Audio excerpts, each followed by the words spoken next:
Hey, man. Oh, hey, man. So, we watched Venom. Rewatching Venom. Rewatching, yes. I guess mostly in anticipation for Venom 2. Yes. Also because we've kind of just started running out of ideas of what we wanted to do. Well, there's nothing really good coming out right now. Yeah. And I didn't really feel like watching Cruella. Me neither. As much as I love Emma Stone. Exactly. But, I just didn't feel like watching it. Maybe tomorrow while I'm building my magic deck. There you go. Have to be paying attention to it. Exactly. I'll Yeah. pay attention when she's on the screen. So most of the movie, so you won't be building your magic deck. like 80% of the movie. It's not that long a movie, probably. But anyways, yeah, we watched Venom. Yep. Venom 2's coming out in September. Can't so this wait. one's a little early, but It's a little early, but, it's a good movie to revisit. yeah. Okay, it's not a good movie, but it's like a decent movie to revisit. It's a fine movie. Yes. I enjoyed this movie. This is one of the Sony's better comic book movies. Yes. Well, this one actually felt like they put an effort into it. Mm-hmm. Not as much of an effort as they should have. They should have gone full on R rating and made Venom like way more badass. Mm-hmm. I do like the kind of goofy buddy cop vibe that we're getting, Yep. but it also is really weirdly contrasting with all of the just outright horror moments in the movie. Right. You know what? That's kind of been like a sub-theme of a lot of the movies we've been watching lately. Yeah. Is there's a lot of movies and TV shows where there's just like random, really intense like horror scenes. Yeah. Like, that's pretty cool. Yeah. But yeah, like this movie has a lot of those sort of scenes. Like, has random jump scares, has like, body takeover where the host doesn't have a choice. All sorts of like crazy lighting things where scary alien monsters are running after you. Yep. So yeah, it shoves in a lot of those horror scenes and even some like eerie style music to go along with it. Exactly. So it's like it seemed at one point they were full on dedicated to make this a horror movie. Mm-hmm. And then, probably through studio intervention, Probably. I would say they added a lot more buddy cop vibes to give it a Marvel feel. Yeah, they're like, we gotta throw some jokes in there. Yeah, there's gotta be jokes. Gotta be jokes. Marvel does jokes now. Yeah, and thankfully it doesn't try overly hard. I mean, there's some like definitely trying to do gross out humor with like him eating raw lobster and stuff, like live lobster, and stuff like that, and him jumping into the tank in the first place. Which he actually all did that, that was all ad-libbed. The whole part. Dead. Well, it's kind of funny. Yeah, right. But it did seem like a lot of that was just like try hard, but knowing that it was off the cuff makes it a little bit better because it's not like somebody planned this whole scene out. Yeah, no. They're just all like, "Look, nope, Tom's doing the thing." Okay, he just took a bite out of the. Okay, we're keeping that. Yeah, we're doing that. Yeah. He bit the lobster's head twice. Yeah. Well, the first time when the waiter had it, and then the second time when he pulls it out of the tank and like bites it in half almost. Pretty much. Oh, what? Spoilers. This movie's been out for 3 years, okay? And if you're watching us, you've probably already seen this movie. Probably. Yeah. But, what would you rate this, man? What would you rate this movie? Give it a 3. Give it a 3? 3.5, maybe. Yeah, kind of leaning towards a 3. I give it a 3.5. I'll give it a 3.5 because it does touch on a lot of things that the original introduction of Venom did not. Yeah. Yeah. a believable Eddie Brock, the symbiote actually talking to him. Yes, it touched on a lot more things that actually had Venom qualities, and it was more in line with the comics, and I really liked that. Plus, they based a lot of this movie off of one of my favorite Venom series. It was Lethal Protector, which was a great series. So, yeah. Nice. I always looked at... I didn't even, retain any of the knowledge whenever I read Venom comics. I was mostly just looking at the artwork, because every time symbiotes are part of the story, they look awesome. Especially in the more, later Venom comics. Yes. Where they started just getting, ridiculously detailed. Those were awesome. Yes. Oh, yeah. Yeah, and I only remember one of the creators' names because he actually created another comic book that was one of my favorites. Todd McFarlane helped create, he co-created Venom. I only remember the other creator's last name. I don't remember his first, but I'll put his name in there as well. Because when he first was introduced to comics, it was a big thing. And it was really cool. Yeah, definitely.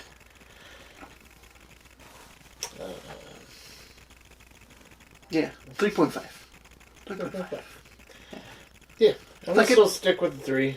Decent, but not It's fine. It's rewatchable. Yeah. You know, there's definitely some good parts in there. Some of the action scenes, the actual big set, driving through the city kind of stuff. There's a lot of cool actual practical driving being done and stuff like that. And then it's intercut with so much CGI. Yeah, it's you can some tell of the CGI is pretty bad. It kind of makes all the stuff done on the set, all the explosions and stuff, make it look very Michael Bay. Cause it's you can see all the sparks flying off of the explosions and them being different colors and stuff, and just the way it's just oh yeah, we'll have this really cool shot of this actual stunt driver driving the motorcycle, weaving in between cars, and being chased. And then we're going to intercut it with Tom Hardy at a green screen, and it's really obvious. Oh, yeah. And, plus, okay, so that part where he goes over the hill, and he flies off the bike, that was not the best part of that whole scene. Yeah. You can totally tell that was really bad CGI and wire work. Yeah. But I mean, it played well in the movie. Yeah. It played decently. It's a surprisingly long scene. For me, cars they blow up and freaking... Yeah, it's decent. It's a decent chunk of the movie. Yeah. Yeah, I think the movie kind of really does best with the more horror elements, and then just the banter between Eddie and Venom. Once they're actually together and their common goal, they just kind of start riffing off of each other. Yeah. Although Venom's change of heart was kind of lame and kind of felt a little undeserved. Yeah, it felt a little forced. That fast. Yeah, I was it felt a little forced. Yeah. I relate to you because I am also a loser. and then they, gotta do the classic. We need a villain that's the same thing but bigger. But bigger, yeah, bigger and stronger. He's gonna overcome something. Yeah, yeah. Which, I mean, they weren't wrong. I mean, yeah.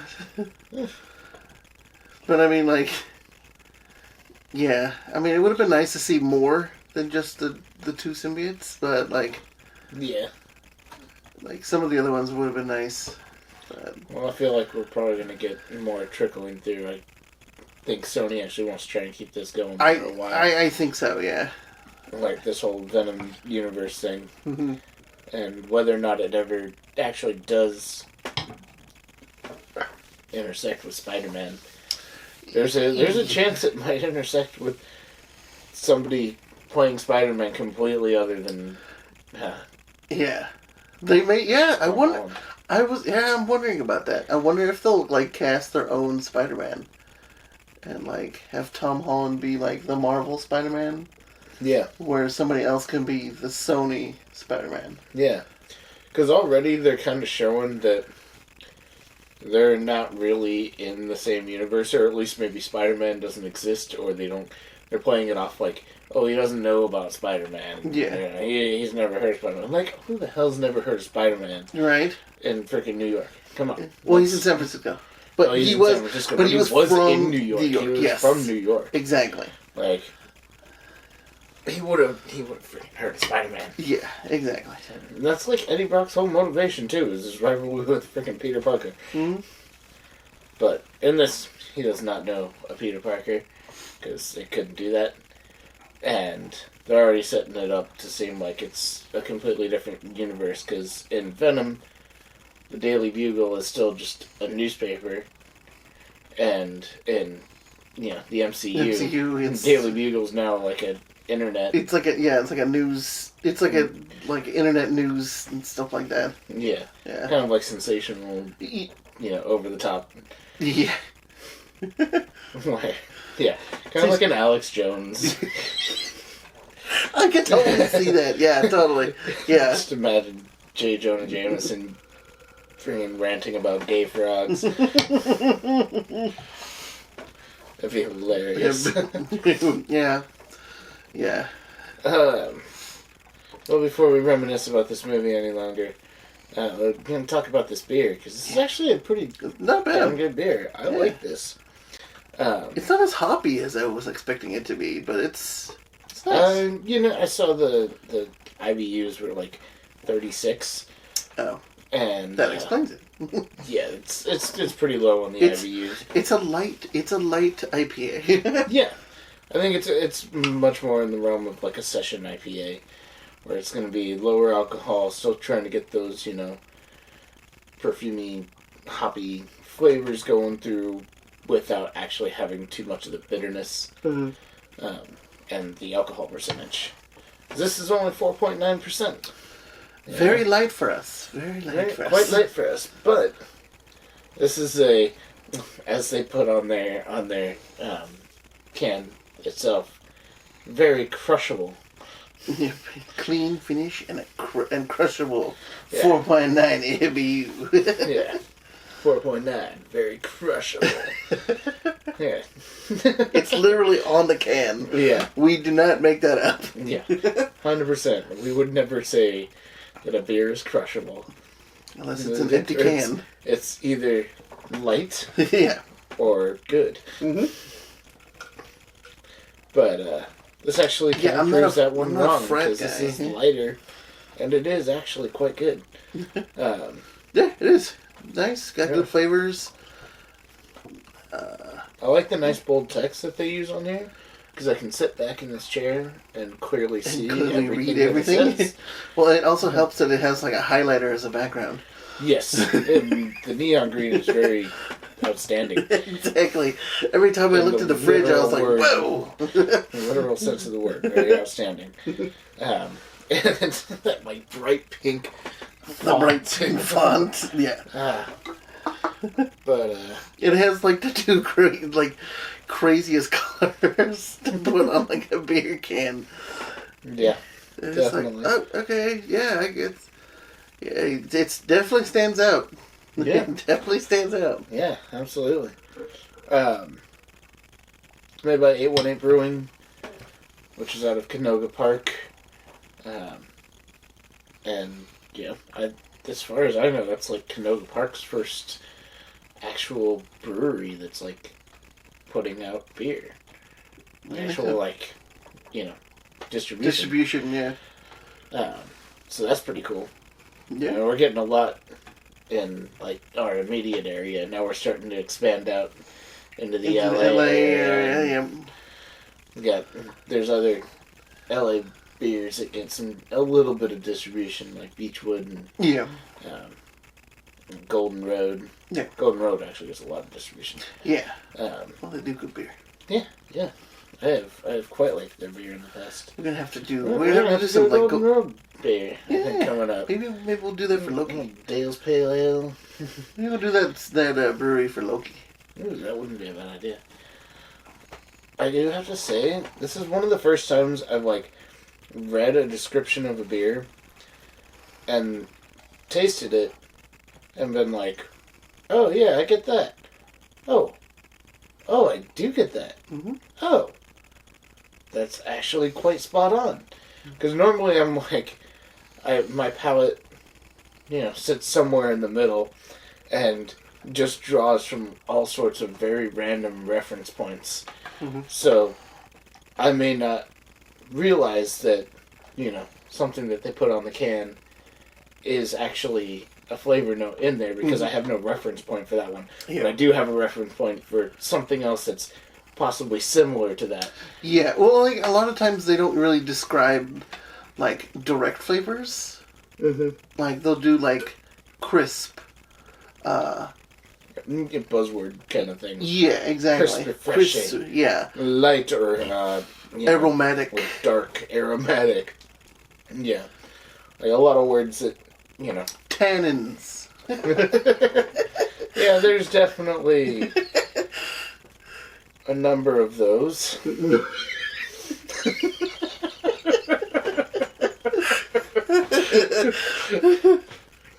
But that's how the cans come off. It's just like, yeah, it's definitely crisp and refreshing. I'm like, well, yeah, cold carbonated beverages usually are. Exactly. It's like, okay, well, what does it taste like? Yeah. Tastes refreshing and crisp and good. What? That doesn't say anything. Tastes like Rocky Mountain cold. Like, so nothing? Like water? What are you saying? You're not saying words. You're not saying anything that tastes like America. Yeah, no, it describes its IPA with 10% rye malt and dry hopped with mosaic hops. I'm still kind of figuring out how to get different flavors from discerning different hop flavors. Mm-hmm. I just know that mosaic is a pretty common one and often used for like pale ales and lighter IPAs, session IPAs. So it seems like it's more used in more like lighter beers. Yeah, like lighter IPAs and stuff like that. Like whatever they do with mosaic hops to make those kinds of beers is probably the best way to use mosaic hops. Yeah. Because that flavor is very complementary to that. Maybe you could pick it out if you did like something that was very dominantly mosaic, and then go to like a very not mosaic style, like a really heavy IPA or something, and see if you could pick out that actually lists mosaic in there. Maybe we'll do that on Sunday. Yeah, do a little tasting experiments. Yeah. And to broaden our palates and expand. Or maybe we'll just do like a really strong IPA. Just do like Torpedo. That's a good one. I do like Torpedo. Yeah. One of our friends does not like Torpedo. Kind of scarred him for life after that one. But yeah. So I get the rye flavors. Pretty. Like that's like the first thing you taste is that grassy, kind of earthy rye flavor, and then it kind of floats into the fruit. Yeah, so it literally lists blueberry, apricot, and peach. You pretty much get it in that order too. I get it apricot, peach, blueberry. Interesting. For me. Interesting. At least when I read the can, so I had blueberry, apricot, peach in my mind, and then I drank it, and then I'm like, oh. After the rye, I kind of hit an apricot, and then it kind of goes into a peachiness. Those are both stone fruits, so those are pretty similar. Yeah. And then the blueberries, probably from the sweetness of the peach. Yeah. Yeah. I can see that. Yeah, it's actually a really nice beer. Yeah. Yeah, I'm quite happy with it. I would buy this again. Very much happy with this beer. Good choice, man. Yeah, thanks. I just saw rye IPA, and I'm like, don't see that very often. I'm going to buy this.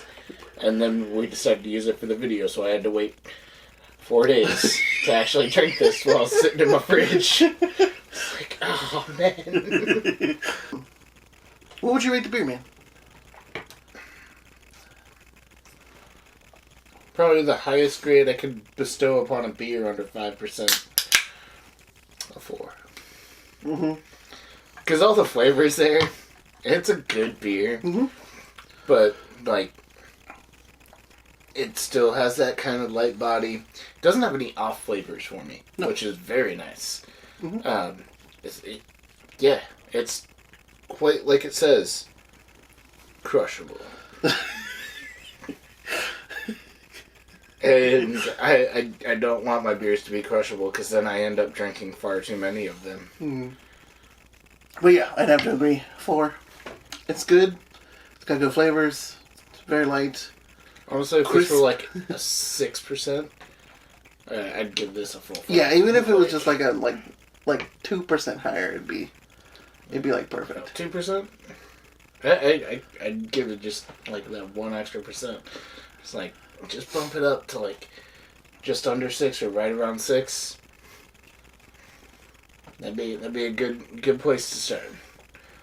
Because then it could be like a good like day drinking beer too. True. Yeah, one you wouldn't really have to worry about having repercussions from. Yeah. And for a lot of people, this is probably going to be a 5 out of 5. Oh, yeah. Because 5% is right where you want to be for just chilling. Yep. Exactly. But, you know, for us, we like a little bit more oomph when we actually commit to drinking beer. Yeah. We kind of need a little bit more. That's definitely true. We kind of need a little more. Yeah. Yeah, I want to feel it when I'm drinking. Yeah. I don't really drink all too much anymore. Well, hasn't been entirely true the last couple of weeks. Yeah. But, you know, every now and then.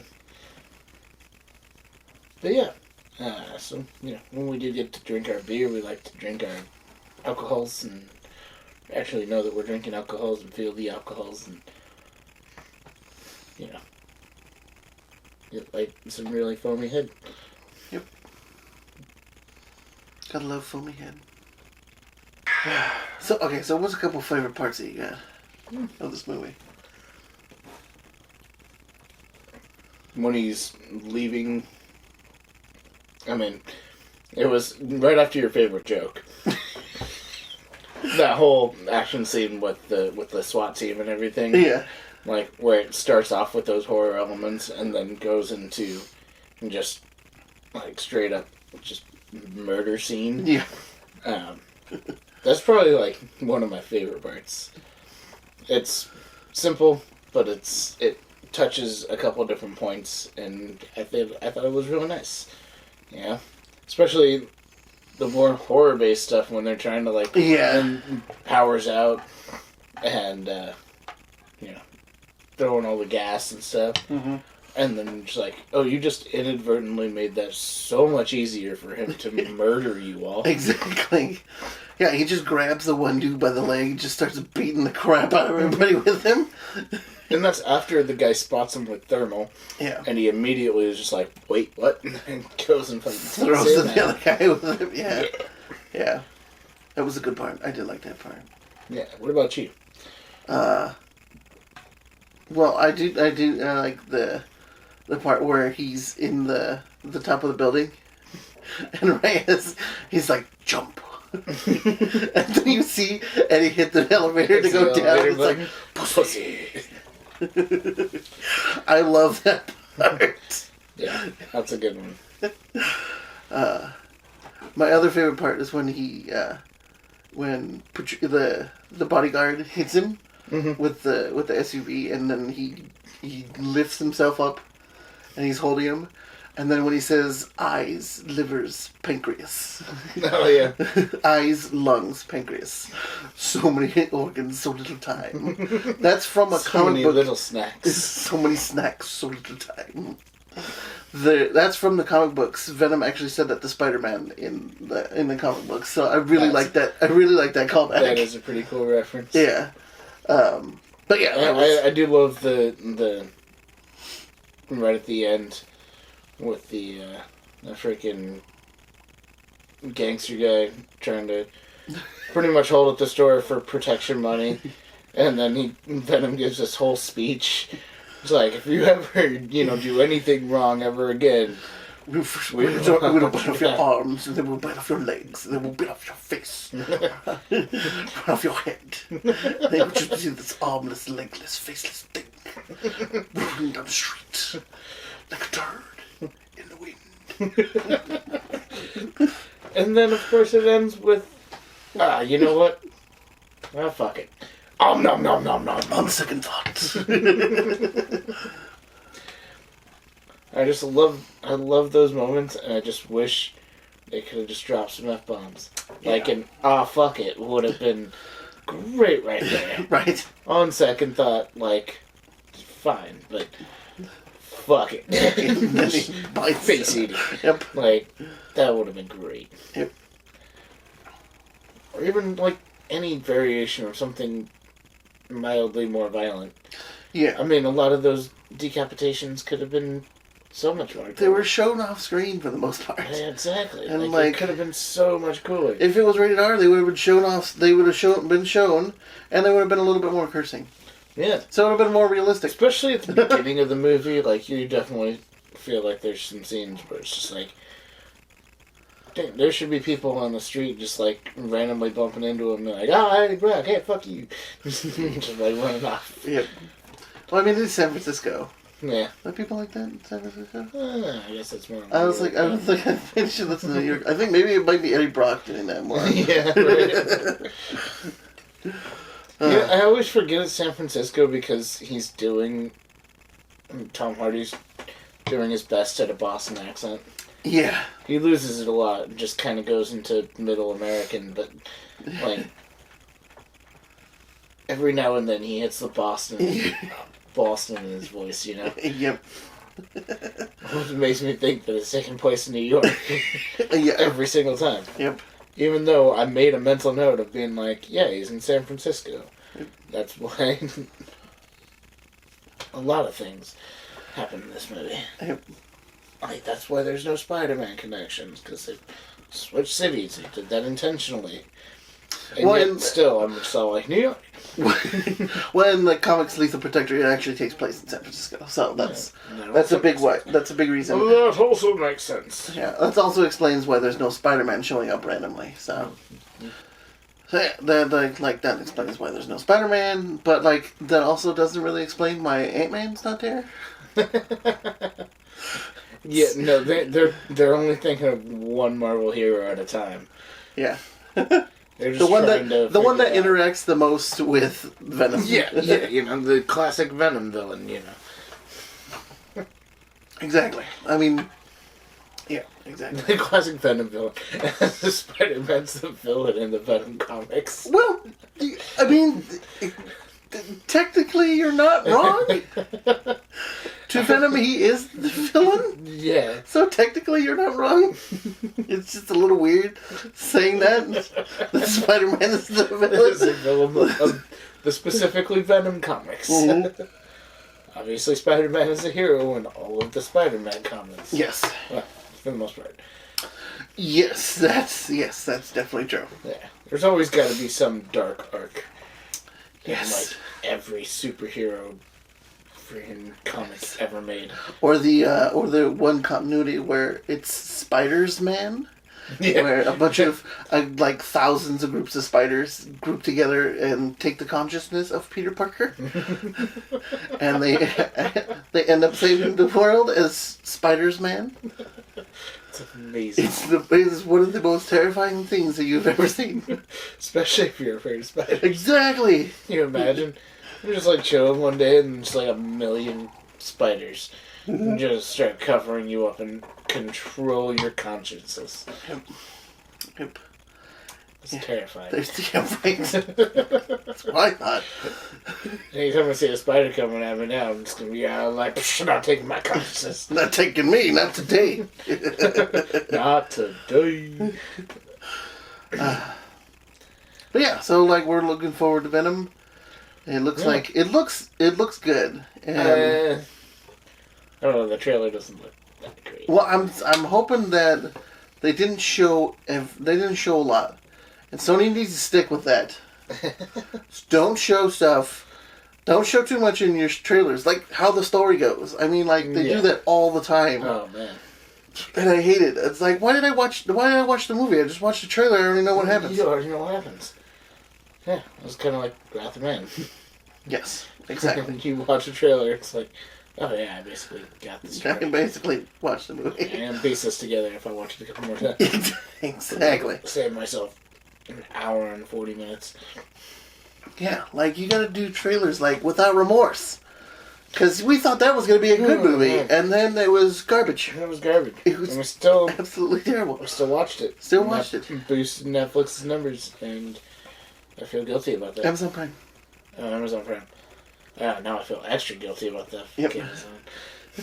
Yep, it was a free movie, but I still feel buyer's remorse. Yeah, but we're paying for Prime to watch that movie. True. Yeah, so there's buyer's remorse for you right there. Yeah. Maybe I should stop Amazon Prime for like a month and be like, that's what you get. I didn't have it for years. I only got it to watch The Boys. And now Invincible. Now Invincible. But, that about wraps it up, I think. I think so. Yeah. So, shall we cheers then? I think so. I think so. I think so. I think so. I think so. Hey, here's to you. Here's to me. Thanks for showing this me. If by chance we disagree, Don't screw you. here's to me.